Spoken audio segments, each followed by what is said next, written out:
Hello, everybody. I am sitting down with Mat Groom, the writer of Inferno Girl Red. Matt, it is a pleasure to meet you. We had some technical difficulties getting here, but we're good to go. I think that's just part of it. I'm so happy to be here. Thanks for having me. Well, you want to just hop right into it? Let's do it. Okay.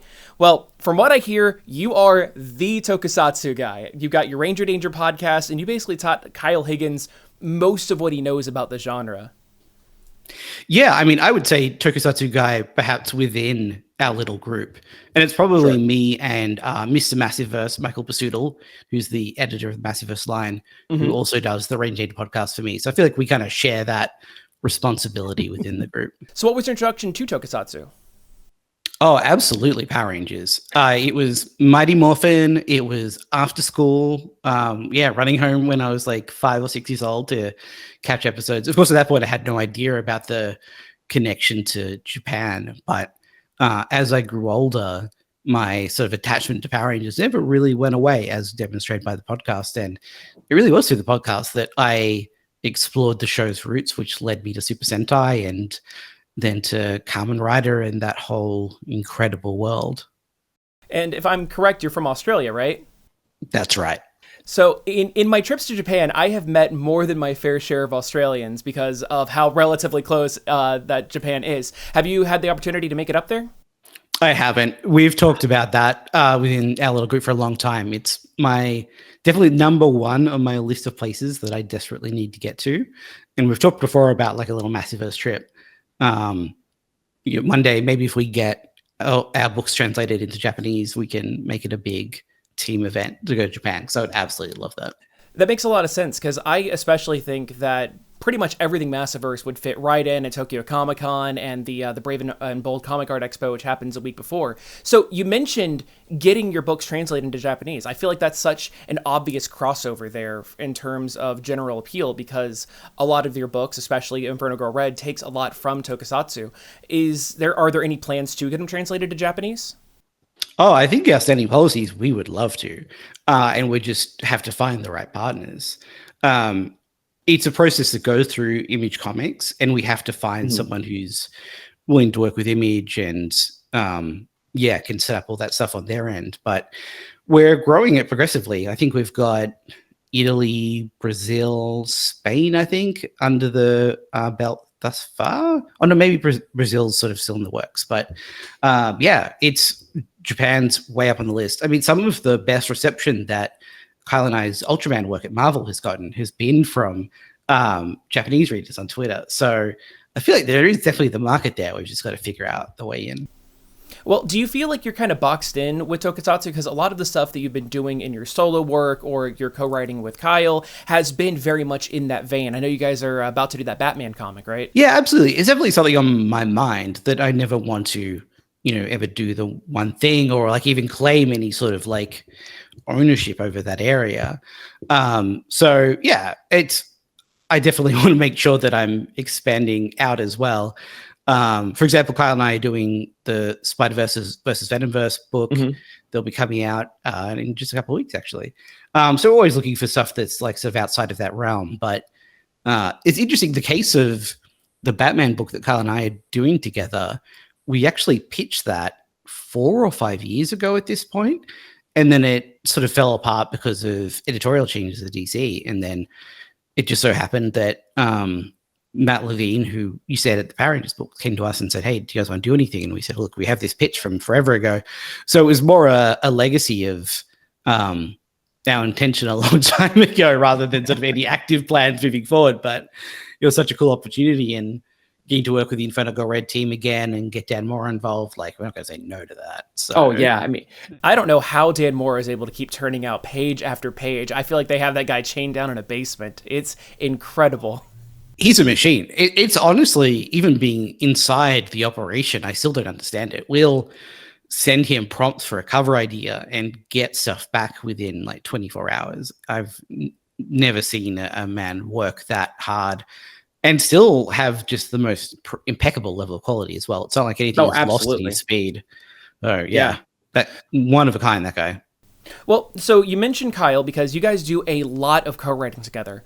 Can you tell me what the process is like doing solo work versus co-writing? Yeah, I mean, it's just a lot. I mean, obviously, a lot more collaborative. Kyle's in LA. I'm down in Australia, so we have to sort of like choose our times. But yeah, we usually just get together on a call, much like this, and hash stuff out. Sometimes, very rarely, when we're at like conventions together, like we were at New York last year, we'll get to it in person a bit. But we'll have those sessions breaking the big ideas out, and then we'll just jam in Google Docs on an outline, and then chip away the script together. The only real difference from writing it solo is just you have to be a lot more on the ball about coordination and making sure that there's time to get together. But Kyle and I have been doing co-writing now for 6 years. That feels a bit long, maybe 5 years, starting with the earliest Ultraman stuff. So yeah, I think we've kind of fallen into a nice natural routine, and we don't have to think about it too much, thankfully. And you guys are able to still get some writing work done in the middle of con season when you guys are already dealing with fans on a regular basis and the hectic schedules. I'm sure you're having to deal with jet lag. Absolutely. I think Kyle's got more conventions and is probably just a little more seasoned at it than I am. But the real work that we get done at conventions is just the sort of big scale ID stuff. Like I was talking about Batman in particular, we were breaking some of the big plans for that at New York last year. And then over the past few months, it's just been about rolling those out. I think there's only been a handful of conventions where the convention has been going so badly that I've been able to script at my table. That's totally fair. And I swear, we are going to get to Inferno Girl Red, but I want to know more about you. How did you get started with comics? Well, back to the podcast that I did with Michael.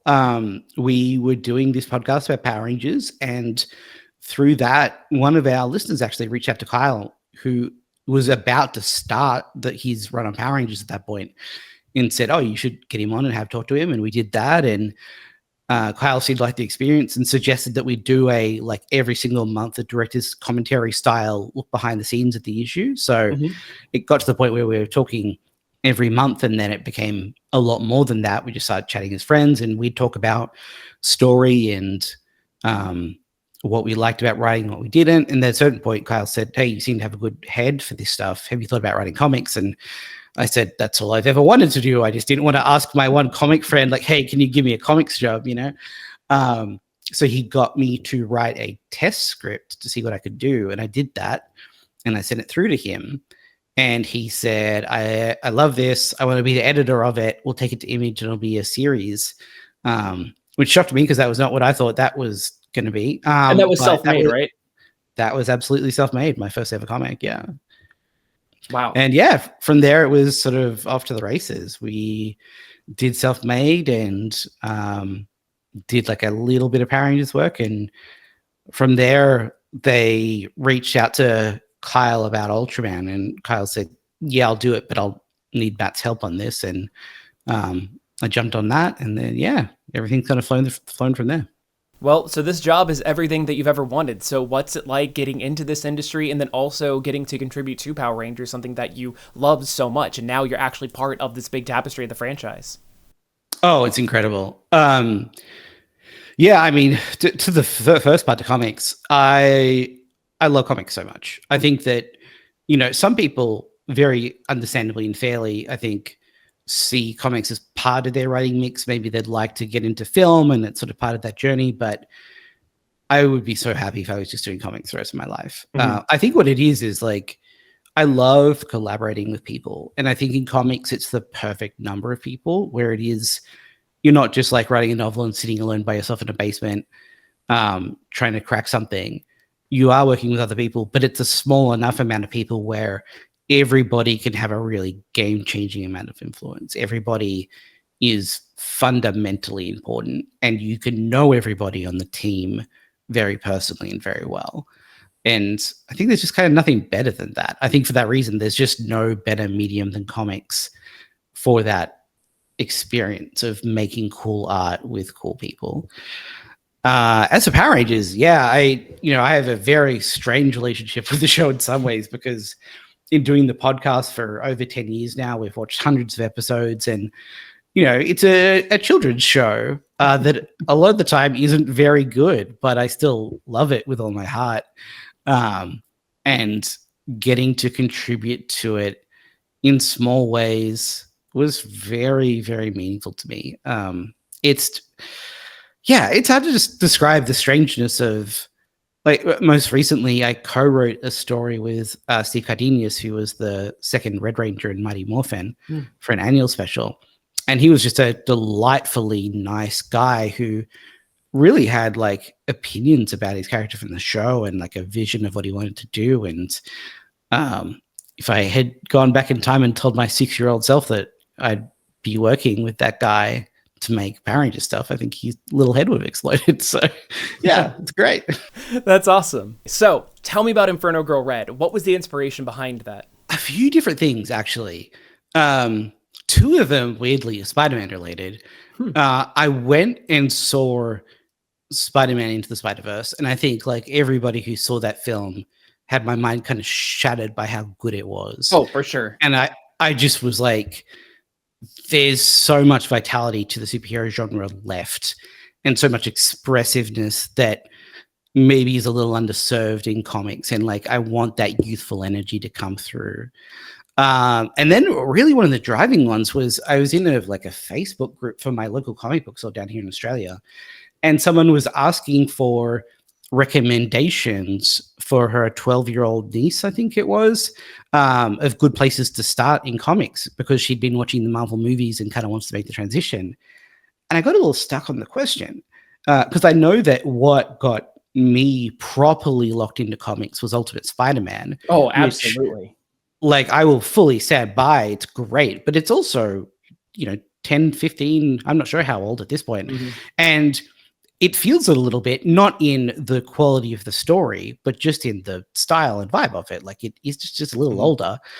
And then I was thinking, like, Miss Marvel's great, but as soon as I would point her to this Miss Marvel stuff, like, you immediately hit the inhumanness of it all, and then the renumbering starts, and I was just a little, and like DC was doing these incredible one-off graphic novels aimed at younger readers, but they're all done in one. Like, if you love the story, that was kind of it. So I was just like, there needs to be something that is like a great superhero series that feels young and modern and vibrant, that is just like number 1, number 2, number 3, very easy to read through, and isn't messy in that sort of continuity sense. It's a very easy recommendation, and I couldn't really arrive at that myself, so I kind of thought maybe we should just make it. And then I think I knew that if I wanted that youth and vibrancy, I probably wasn't going to be solely responsible for that. Sure. Because of all of the gray hair in my beard. So I was really adamant that we find a young female artist, and that search took genuinely a full calendar year. But we eventually found Erica, and as soon as we did, we knew that was the exact right person. And then I think when you pair Erica's style and sort of design sense with our colorist Igor Monte's incredible palette, like, that was that sort of vibrant, youthful, like super expressive, even like a little anime adjacent feeling that I was searching for, that I wanted to bring to it. So yeah, all those things came together, and we put something together that's very close to that original vision I had in mind. No, and honestly, I'm seeing a lot of that in the book because, full disclosure, my first ongoing comic that I read was that 2014 Ms. Marvel, and I absolutely fell in love with it, and that's partly why this now became my favorite entertainment medium. And also, once I started getting into this, I've had younger people ask me where to start, and it is so difficult because one of the reasons I hadn't read comics until my 20s was because the continuity is so outsider unfriendly, and indie books like yours are definitely a good way to bridge the gap for that. So thank you so much for having it, and especially having something to give to young girls. Now, you did say that Erica was a huge reason why it's able to stay fun, vibrant, and contemporary. And something that I do love is that you make sure to bill her first on all of the books, and you are very adamant to say that she's not just the artist, she is the co-creator. So what's it like working with her? And I know you touched on this a lot during your initial bit bringing her up, but what do you think she's bringing to the table to help make sure that the book isn't staying that it's staying contemporary with modern audiences, but in a way that it wouldn't feel dated when you read it 25 years down the line? Because Yeah, I think Ultimate Spider-Man came out in 2000, so 25 years old. I feel ancient. Yeah, wow. Yeah, 25. Whoa, that's correct though. Huh. Yeah. Oh, that's tough to hear. Yeah, wow. It's as close to 1975 as to now. Oh, I hate that. Woo. Yeah. I mean, part of it is just like you, to some extent, you can't, right? Mhm. Like at 25 years, for 25 years, Ultimate Spider-Man holds up remarkably well. Oh, absolutely. Yeah, I think the great thing about Erica is that she's really mastered two ends of the spectrum. One of those ends is that she has this incredible handle on specific characters and specific emotion. She renders people that feel so dialed in and specific, and even down to like she has this great sense of fashion that she denies weirdly, but I think it's undeniably true that all of the characters feel so, they express themselves through what they wear in a way that feels very modern. And I think we are helped out a little bit by the fact that we're set in a sort of like nebulous near future. So we're not aiming for like right now fashion. Erica's able to define the fashion sense herself a little bit. But then on the other end of the spectrum, she's an incredible action choreographer. And I think that a lot of that, again, is down to her youth in some ways because it's so much anime inspired. Like Erica and Igor actually both grew up with anime. It was such a big influence of both of them. So that sort of like hyper expressive action is just in her blood as well. So I think if you put those two things together, that's how you arrive at a book that feels so modern and youthful and hopefully will be future proof for as long as we can get it to be. Well, it's interesting that you mention the setting of all this, because one of the reasons why I'm more of a DC fan than a Marvel fan is because those fictional cities like Gotham and Metropolis end up feeling like their own characters in the story. So can you tell me about the setting and about Apex City and why you decided to set it there? Yeah, absolutely. Inferno Girl Red is very much about belief. And I knew if I wanted to make a story that felt youthful, it had to speak to youthful concerns. And the idea really was, at the moment, we kind of ask young people to be the hope of the future. To, we've really saddled them with so many different problems, and then we tell them like, oh, you'll be the ones to solve it. You're all incredible. You can do a great job. But to do that, you need to have this incredible amount of belief in yourself, kind of an irrational amount of belief. And then at the same time, we also have this epidemic across the world, really, of irrational thinking, of people who are so lost to their beliefs and disconnected from reality and sort of disconnected from media that will reliably inform them, that they're experiencing the dangers of irrational belief.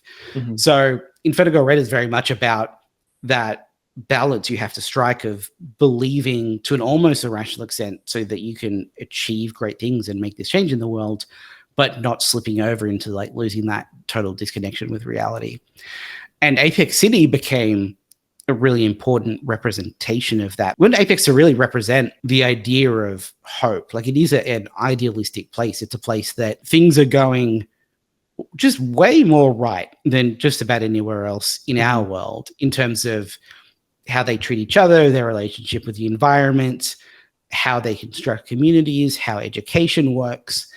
But Apex, as once we get to sort of past the first act of the first book, Apex is a city that is completely surrounded by literal darkness pressing in from all sides. So it kind of is like part of the metaphor in some ways of, you can envision a bright future, you can like feel close to it.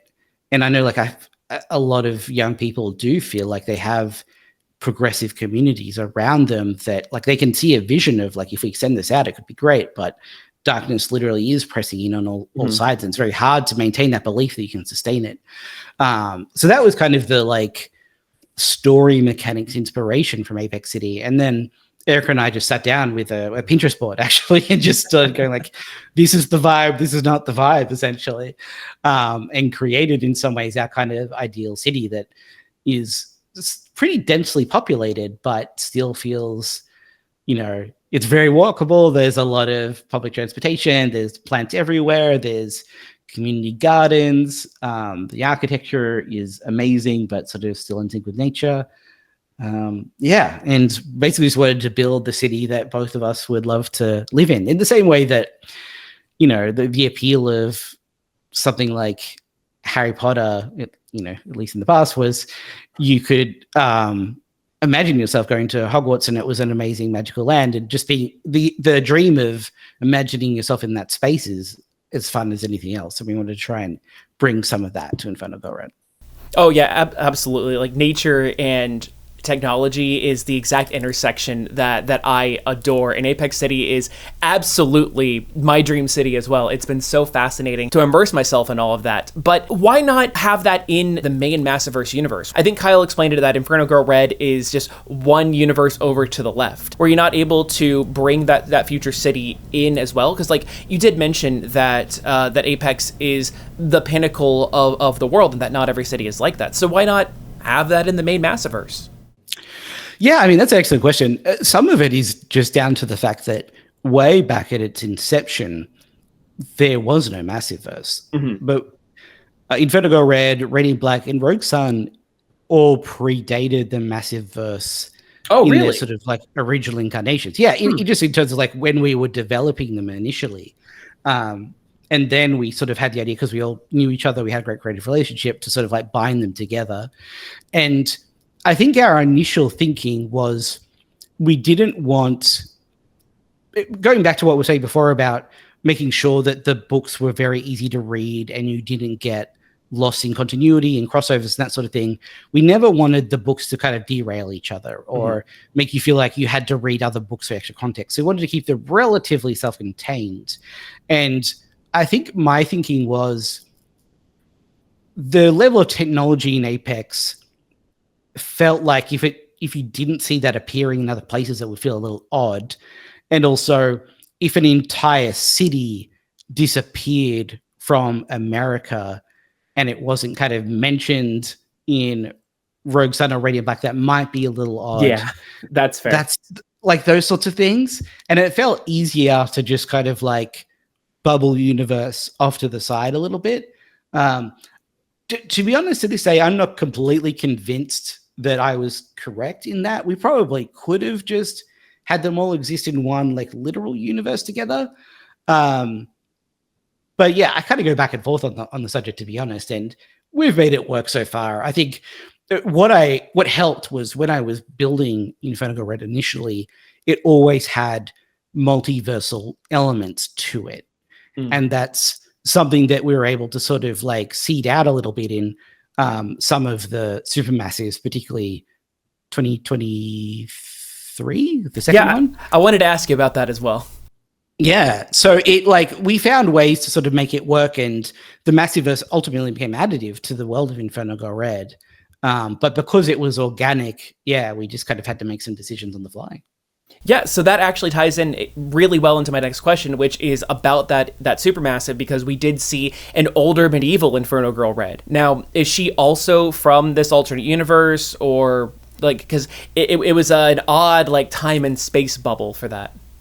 Absolutely. No, Thomas and our medieval Inferno Girl Red is from what you might call the main Massiverse universe, the universe of Radiant Black and Rogue Sun. Interesting.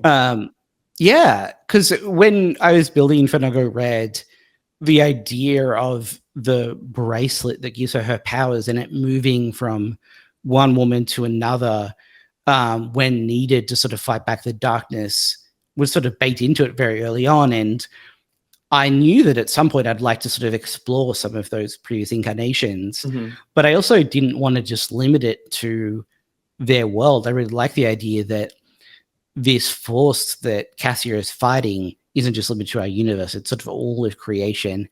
And the bracelet, therefore, has to move across all creation as well. So it is itself a multiversal artifact. And when I arrived at that, and we had very early discussions about the idea of having the supermassive 2023 be a medieval one, I was like, well, there's absolutely no reason that there couldn't have been an Inferno Girl Red at that point.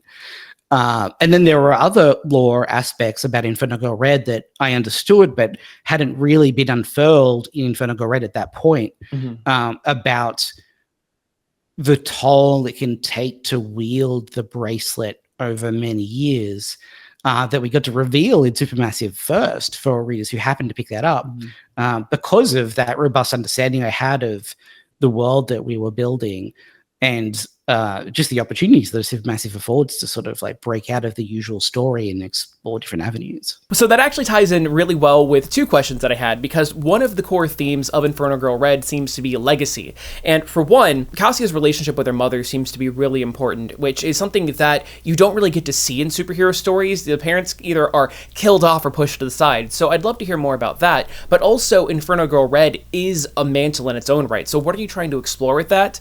And okay, I guess third question then, are we going to see more of these older Inferno Girl Reds? Because you're able to take these magical girl elements, and now that we've had the medieval one, you're getting a different flavor entirely from the more Japanese and tokusatsu inspired stuff. Absolutely. Well, I guess to start with the first question, I think the relationship that Cassia has with her mother was a really important foundational part of Inferno Girl Red from the start.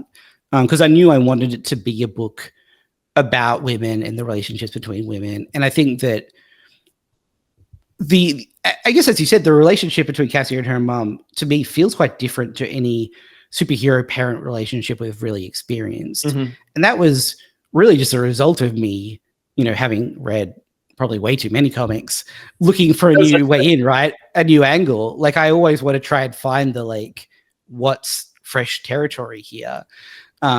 And I knew the cliches that I want to stay away from, like the parents, doesn't support Inferno Girl Red and doesn't know it's her daughter. I wanted to be able to have them maintain their close relationship.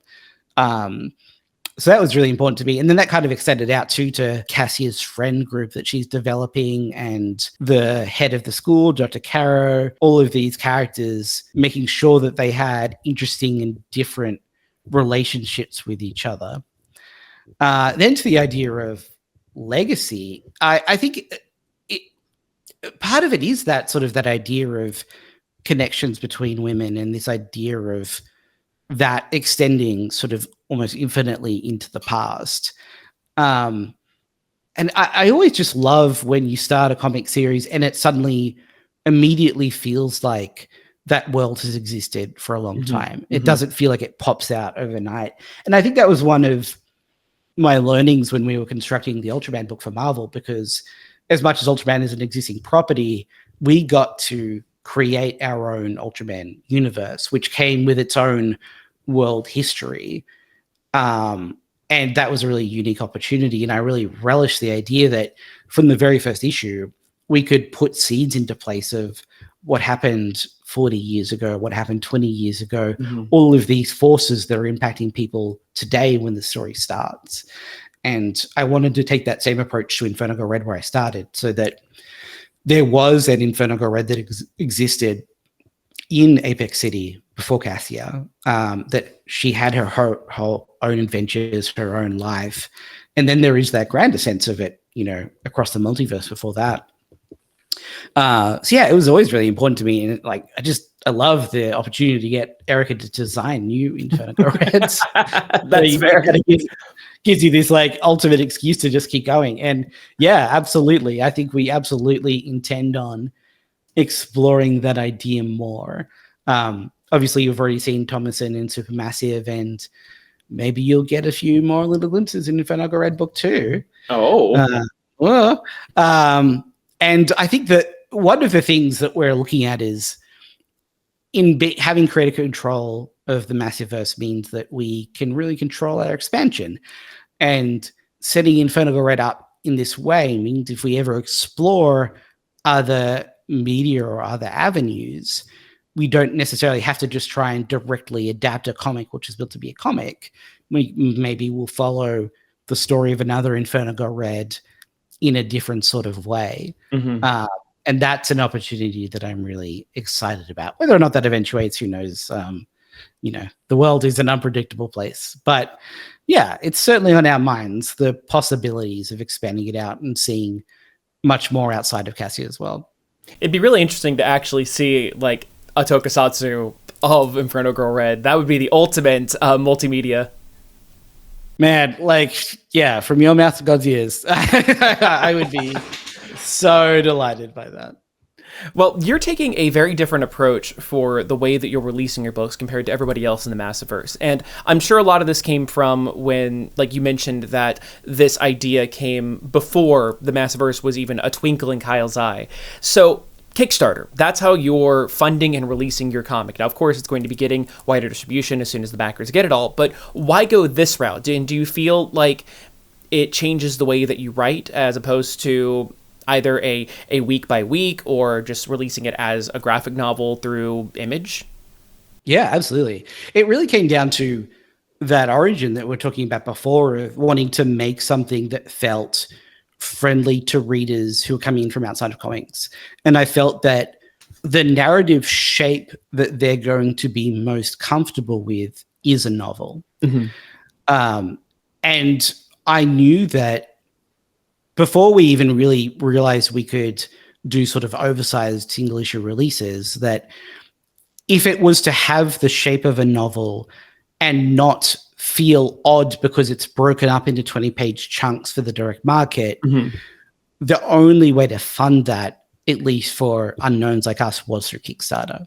Because doing 120 plus pages of comic before you have the opportunity to sell any of those pages is a tremendously expensive endeavor. Less so for me because I was able to do the writing sort of in the evenings and the weekends around my other life responsibilities. But for Erica, for example, it's a full-time job, more than a full-time job. And we needed to be able to pay her for all of that time. So Kickstarter was really the only way. We could have done it as a single issue book and perhaps had it come out through Image directly in that way, but I was really committed to the idea of structuring it like a novel. And it is a very different way of writing. I do think that it gives you a lot of breathing space that I really love. For example, the end of book 1 has a fight scene in it that I think is more than 20 pages long. And I think I would feel pretty bad if I released a direct market single issue comic that was just a fight scene. I would feel like that's because I think anytime someone hands over money, you want to have something of a complete story in there. It needs to have something of a beginning and middle and end, even if that is part of a larger whole that's contributing to a bigger story. So yeah, I think to have that novel shape, to have that breathing room, I think it needed to be a novel, which meant it needed to go to Kickstarter. And it has meant that like IGR feels a little out of step with the rest of the Massiverse in terms of release. But yeah, I think to whatever extent Inferno Girl Red will build an ongoing following, I think it will be because it feels different from anything else on the stands. And I think the format is a big part of that. So even though Inferno Girl Red was conceptualized as more of a novel, you're still releasing it in an issue-by-issue format, which is more familiar to average comic book readers. So why not just release it as a graphic novel? Yeah, I mean, part of it is just we know that some people like to read in that single-issue format. Originally, we were just going to do graphic novels, but after finishing Inferno Girl Red Book 1, we realized that it broke relatively cleanly into 3 parts, sort of based around the sort of act breaks of the story. And that did mean that the single issues would be around 40 pages each, which is double the length of a regular comic-ish, depending on the publisher. And normally that would be not feasible to release a 40-page comic for regular comic price just because of the costs of making comics. But because we had the Kickstarter to cover the production costs, we're able to release these oversized issues for a standard comic price. So it worked out in the end. So it was just kind of a nice to have after the fact. We realized, actually we could do it this way. And of course that meant we could do variant covers, which I love to do. Big moneymaker too. Yeah, absolutely. And I think more than anything, it's just really cool to be able to go to other artists and be like, Oh, hey, yeah. what's your take on Inferno Girl Red? You know, that's my favorite part of that whole setup. So I'm glad we got to do that. Oh, yeah. You're basically just commissioning your OC in every way possible with all your favorite big artists that normally wouldn't do commissions otherwise. It's exactly like that, 100%. But do you worry that by going the Kickstarter route that you might be losing momentum between books? Yeah, I mean, it's always a risk. I think the truth of the matter is that it would be very difficult for Erica to keep a monthly schedule anyway. In fact, I think it's fair to say impossible. In the same way, it's impossible for most artists, I think, to do that. And you can plan around that. I think the way they've done it with Radiant Black is very clever, where my good friend and self-made collaborator, Eduardo Ferragato, has become sort of the like secondary artist on Radiant Black and sort of switches in and out with Marcelo. But I think we wanted to make sure that for at least for Inferno Girl specifically, the book was Erica. And, you know, maybe going forward, we'll look at different approaches to that. But if we were going to keep to that original vision, then it was going to have pretty big gaps anyway. So I think when you sort of factored that in, the desire to make it not novels, we were just always going to have big breaks in between. And yeah, it's not great for momentum. It's just the price of making the book the way we want to make it. And the benefit of being an Image is that we can make potentially bad decisions and fail on our own merits, you know? No one's telling us like, no, you can't do that. That's silly.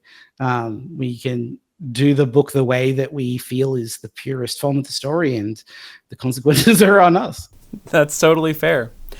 What have you learned throughout this entire project? Like, how do you think your writing has been changed? What have you learned about the comic industry? Very open-ended question. Feel free to handle it however you want. Yeah, I mean, I think a lot of it comes back to what we were just talking about momentum and release schedules and what retailers are looking for. I think, like, specifically working through Image, and some of this was self-made as much as Inferno Girl Red, but you learn so much about the process. In some ways, I really recommend anyone who, like, you know, is a comics professional and loves comics to do a creator-owned book, because you're going to have to learn about paper stocks. You know, like, all of these decisions are decisions that you're making. And I love that. I love that control of every part of the product, because I'm a big believer in every part of it being top notch. And I think this is like part of why I work really well in Massiverse is I have a tremendous amount of respect for design. And I worked with a design agency on Inferno Girl Red, and Michael himself does a lot of the design of the other books, and it's just, yeah, so slick. And I think that's one of the things when, you know, sometimes you work with other publishers and they might not share those values, and it's very difficult to just be the scriptwriter and be like, oh, but it'd be really great if we handled this in a different way. So yeah, I think that was a big part of it. And I think too, writing for that novel length has helped me break out of that, like, 20 pages, always searching for the hook mentality, and embrace scenes that breathe. And then I think once you got a handle on that and you're comfortable with it, you can bring it back into 20-page comics. But I love the big bombastic moments, but I love taking time to sit in scenes and have characters have authentic conversations and really open up. And that's something that I think I first really got a great handle on with Inferno Girl Red, and I think I've now been able to bring over to my other work. That makes a lot of sense.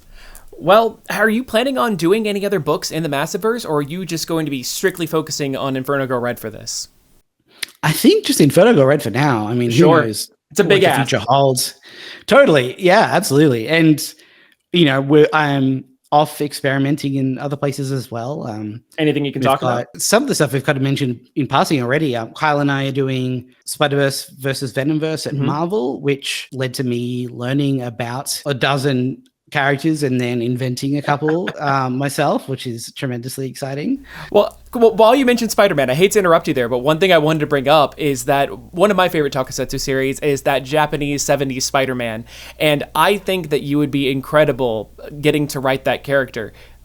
Any word on that, now that you're in the Spider-Man office and you are known as the Toku guy? Listen, I think if you were to flick through the Marvel solicitations, you may notice something about Spider-Verse versus Venomverse that may interest you. Okay. Yes, is what I'd say.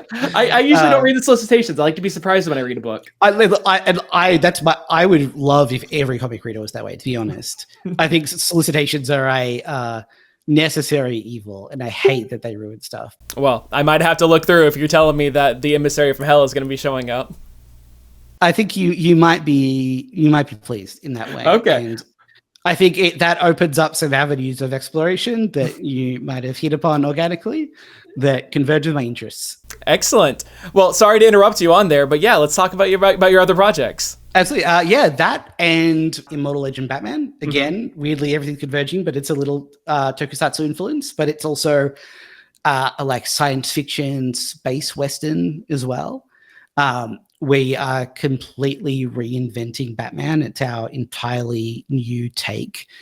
And it is fittingly with the entire Inferno Girl Red team. So Erica is the artist on the book. Igor Monti is the colorist. Our letterer, Becca Carey, is lettering the book. And Dan Mora was responsible for the character designs, is doing the covers, and is doing backups for the book. So he is heavily integrated into the book as well. And I think that a lot of what we've done in the Massive Verse is coming through in Immortal Legend Batman in particular, not just because of the people, but because of the creative latitude we've been afforded. The issues are longer than normal, so we're able to be a bit more expansive. And Kyle and I have been kind of all over the process with editor Matt Levine to push the boundaries of everything within the book. I think as the book goes on, you'll see that we're really trying to push the boundaries of what you can do in a comic and how you handle the form. So I love that. Experimentation in the medium is why I love the medium in the first place. Absolutely. And I think that's the bug that Image gives you, right? Is like when it really clicks for you. I think what really happened for me was when we were doing Self-Made, I think the fourth cover for the book we did, Eduardo's cover for it was perfectly symmetrical. And I had this idea of like, oh, what if we had the title for the book appear on the left-hand side and then mirrored it on the other so that was symmetrical as well. Turned out that looked terrible. We did not do that. But they're not all winners. Yeah, totally. Sometimes you try something and you're like, that's bad. Let's not do that. But that did make me go like, oh, Image would have just let us do that. Like they let us do anything we want. And then as soon as that realization hits you, the responsibility of that is like, wow, we've been given this power to do anything. We have to take big swings. And I think that was another thing that led to Inferno Girl Red is like, I have some level of power now through Image. I think the best thing to do with this power is to create a book for potential new readers to bring them in and sort of grow the pool of comic readers. So yeah, we're trying to take that same mentality to Immortal Legend Batman and do something that blows people's minds. So that's very exciting. And then, yeah, there is a couple of other things that unfortunately I can't talk about just yet. But yeah, lots going on, which is great. That's awesome. Well, what can readers expect from book 2? Well, I think that Inferno Girl Red book 1 was very much about Cassia embracing the belief in herself and in the future that allows her to power the powers. And I was talking about that balance before. Book 2 is a lot more about the other side. What happens when you start believing without having grounding, and the danger that can come from that. And as Cassia falls down that hole from a little bit, she's going to learn a lot more about her legacy and all that's come before. She's going to grow out her pool of allies. She's going to definitely learn a lot more quite directly about the threat that she's facing. And she's going to end up fighting a ghost from the past and fighting alongside someone she never thought she would be. Ooh. Okay. So hopefully that's a pretty good teaser for book 2. Lots going on. I think the great thing about a book 2 is like you've laid the tracks and then you can just kind of go buck wild with the second one. Yeah. So. It was the origin story. Now it's over and done with. Let's get crazy with it. 100%. Well, I know I don't have a lot of time left with you, so I want to ask you one question that I ask pretty much everybody, and then just a few rapid-fire viewer questions. Sure. So The question that I like to ask, just because I want to make sure that I'm doing my due diligence, is what is a question that you wish that more interviewers would ask you? Oh, that's a good question. Huh. I'm not sure I have a great answer to that. That's fair. I've been fortunate to have really great interviews. This one be one of them. Oh, thank you. I think that I just always really like talking about form and how form approaches writing, and thankfully really have had a chance to get into that. Because I think that I'm a big believer that if you're writing comics, it should be because you love comics. Like, you shouldn't get into comics because you love a particular character or, franchise or world, because a career is never going to be just one thing. You have to love the form. And my favorite thing with talking with other comic writers is what they're thinking about with the form and how they're experimenting with it. So yeah, I think that's always a good thing to be asked in interviews. Fair play. Well, let's go through a few viewer questions. We got Fizz versus the World, who wants to know your favorite tokusatsu series that has not seen a Western release. Oh yeah, Kamen Rider Build. Yeah, no problem. Loved it. That would actually, I think Kyle might have started and sort of like put me onto, which is definitely a reverse order thing. But yeah, not what I expected. Love Kamen Rider Build. I think that like Kamen Rider Build is the perfect example of what I love about tokusatsu, where it is the most wild and extreme and like potentially could be considered silly. Like, he has the power to, in one form, turn himself into the combination of a rose and a helicopter. Like, that is undeniably silly. Great, yes, but silly. But also, it's very much a story about the consequences of involving yourself in war and how it muddies the soul intractably, even if you have the best intentions. It's an incredibly mature and complex subject, and it gives it that natural weight. And that if you do both of those things at the same time, you've made the best entertainment possible, as far as I'm concerned. A question that's coming from me now, having said that, can you give me a Henshin transform and your best pose? Can I? No, that's fair. Listen, I know growing up on the playground, I did my fair share of like Tyrannosaurus. Actually, yeah, I mean, that was my favorite part of my most recent trip to Japan, was explaining to some people in a karaoke bar that it's not henshin, it's morphin time. Absolutely, and transformations. I mean, that's one of the things that I love, and I'm sort of discovering about Japan, is that it is a two-way street. Like, oftentimes they see Power Rangers, they're like, "Oh, that's so weird and cool," like they have the exact reaction that we have to Sentai to Power Rangers. So I love that it goes both ways like that. But yeah, if you don't want to hit the pose, that's totally fine. But like, if you want to give me, I just feel like I would screw it up. Oh, come on! Don't lie to me. You have hit an Inferno Ignite.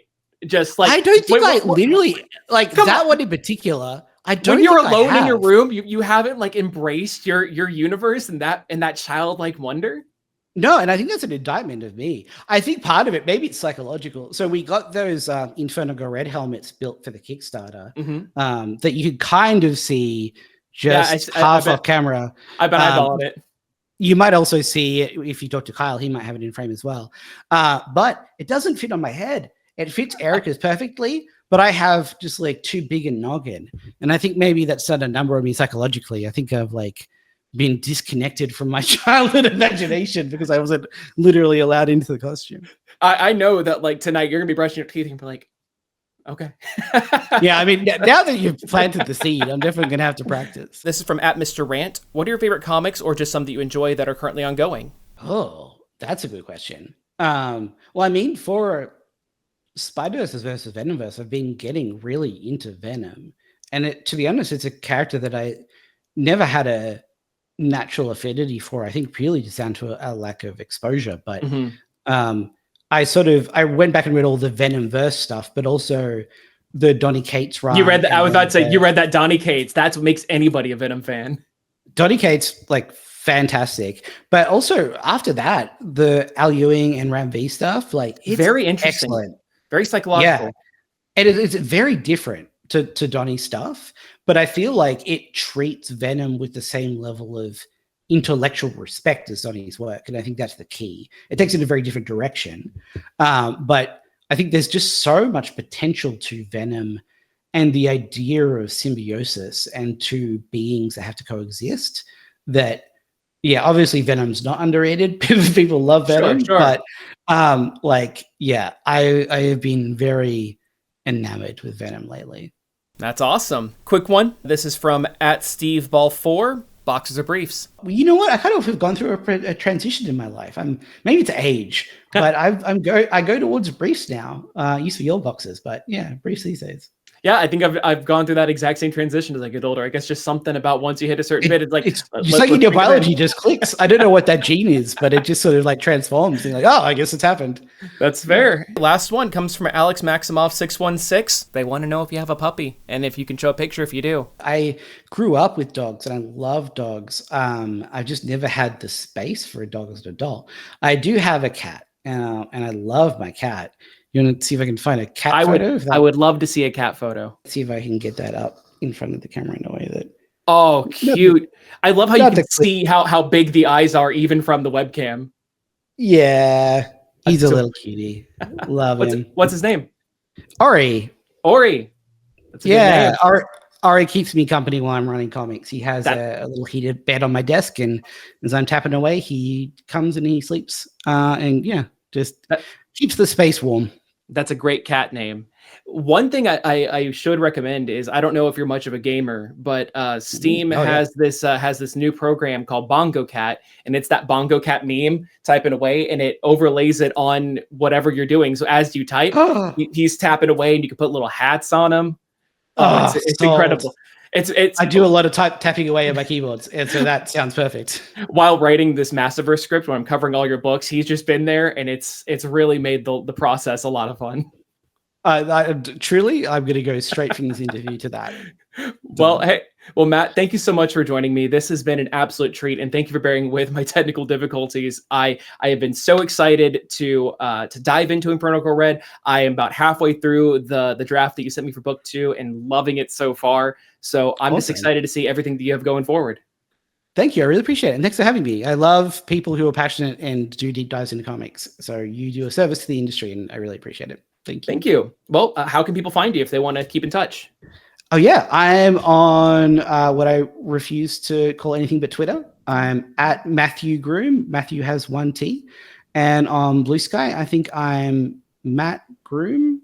And I also have a website, which is mattgroom.com, that has a little message box. So if you ever need to reach me, you can drop something through that. Well, fantastic. Matt, thanks so much for joining me, and I hope you have a great rest of the day. Thanks. You too. See you around.